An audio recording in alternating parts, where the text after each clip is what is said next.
এখন হচ্ছে আমার গাছে জল দেওয়ার পালা।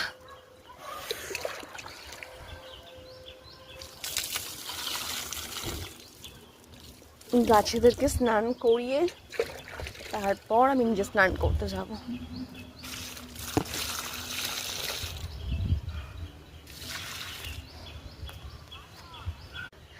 এখানে না আমি পেঁয়াজ ফেলে দিয়েছিলাম, আমার না পেঁয়াজ কলি হয়েছে।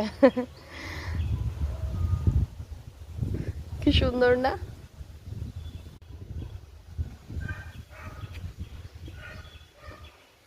মন খারাপ হলে গাছেদের সঙ্গে থাকার চেষ্টা করো, দেখবে মন ভালো হয়ে যাবে। ছোট্ট টোটকা দিলাম তোমাদেরকে, যদি তোমাদের মন খারাপ লাগে তাহলে গাছেদের সংস্পর্শে থাকো, দেখবে মন ভালো হয়ে যাবে।